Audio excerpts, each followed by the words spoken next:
nasistress ako sa mga guest ko. At yaman din lamang at hindi nila ako pinapansin, maggagawa na lang ako ng fruit cake. Ito ang ating classic Christmas dessert. Okay, let's start with the dried fruit. And then, you soak all your fruits for a while. Better siguro if it's overnight. Para talagang mas sipsipin ang mga prutas natin yung rum. Mapunta naman po tayo sa ating pong dried ingredients. 2 cups of flour actually.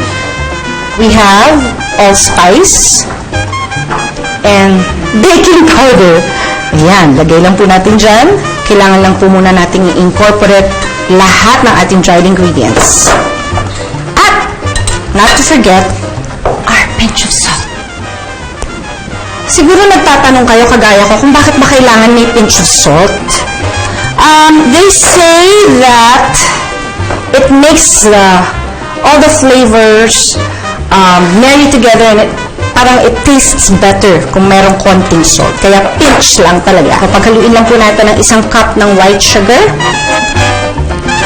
plus 1 cup of brown sugar and stick of butter. So, ilagay lang po natin yan lahat. And again, we combine everything together. Oh, diba? In fairness, na-mix ko. Okay. So now, next step. Hi, baby! You want to be an artista today? You sit there. You sit there and you watch mommy, okay? Okay? Okay, sit. Okay naman po, ilalagay na natin ang ating mga eggs. We have 5 eggs here. You like this bowl? You want to eat this? No! This is masarap, boo! And again, we combine everything. Yan. There you go. Sabi ko nila, ito palang fruit cake ay isang pang-maharlikang pagkain. This is walnuts. Siguro mga 1 cup and then half a cup of shaven almonds. And then we put our lemon zest.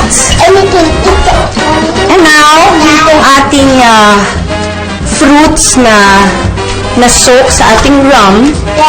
Lagay na po natin lahat. And then we fold it like so. Okay, so isuspoon lang po natin yung ating butter. Bawat isa po, lagyan natin. Siyempre, kailangan kasama yung mga fruits, mga dried fruits. Ayan, ang ganda na. Yes, I know, baby. Hindi naman. Okay, so application, and there you have it. And then we will bake this for 375 degrees for 30 minutes. Are you ready? You stay there. I will bake this first. In the fridge! Okay. Oh, come on. Let's go. Come. Ito na po yung ating cupcake. Wow! Hindi naman.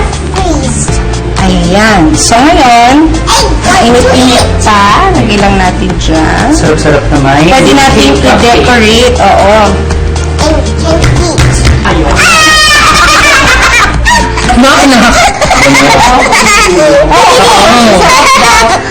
Tapos, I guess, pwede nyo itong lagyan ng tawag doon? Frosting. Or, you can just decorate it like this. Hello! Ayan, diba? Paskong Pasko.